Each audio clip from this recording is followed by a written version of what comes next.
Today, we're going to be tying a realistic crayfish that's perfect to use for bass, as well as trout when tied in smaller sizes. To tie it, we'll start off with some black thread, secure it to our hook shank, grabbing some natural colored pheasant tail.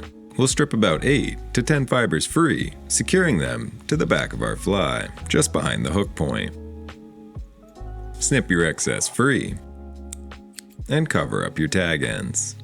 At which point, we'll grab 2 more strands of pheasant tail, this time allowing them to extend a bit longer than the previous ones. Secure them in place, and snip your excess free.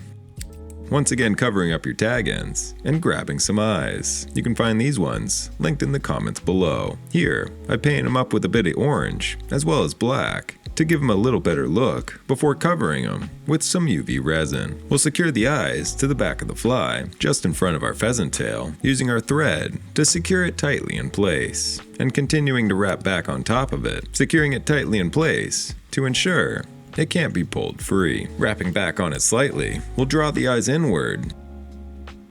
Next, we'll grab some carp dubbing, create a dubbing noodle, and begin wrapping this just behind our eyes, creating a small dubbing ball before brushing it out thoroughly to give it that nice, buggy look. We'll then flip over our hook and grab a crayfish skin and paint it up how you like, inserting it onto our hook before flipping it over and reattaching our thread. Snap your excess free and wrap back towards where we left off with our dubbing. Here, we'll grab some more of the same dubbing and create a dubbing noodle. At which point, we'll wrap our dubbing noodle around the hook shank, building up a transition as we work towards the hook eye, continuing to add and tighten the dubbing as needed. And thank you to the sponsor of today's video, you guys. I just wanted to thank you all for continuing to support the channel by picking up flies, fly boxes, or just stocking up your fly box for the spring season, for those who don't tie. And if you'd like to help support the channel, you can visit my website, linked below. Once happy, we'll finish by building up a thread base at the head of our fly, and invert your fly, and begin brushing it out in a downward motion to give it that nice, buggy look. With this complete, we'll fold over our crayfish skin and secure it just behind the hook eye, taking several tight thread wraps over the top of it to ensure it can't be pulled free. We'll then fold part of it backwards, wrapping in front of it, and whip finishing to help prop up the tail, making it easier to insert the tippet. Snip your thread free.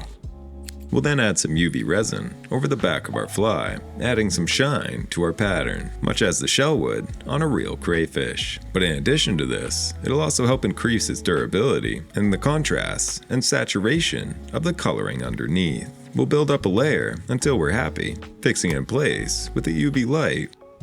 Once happy, we can finish off by brushing it out to give it that nice buggy look, pulling any excess fibers free. And this is a Cohen's crayfish. It's not only a great pattern to fish, but also extremely fun to tie, as you can get creative with both the colors of the dubbing, eyes, as well as the crayfish cutout. And you can find all the needed materials in the comments below. Thank you all so much for watching. Subscribe for more, and I will see you in the next one.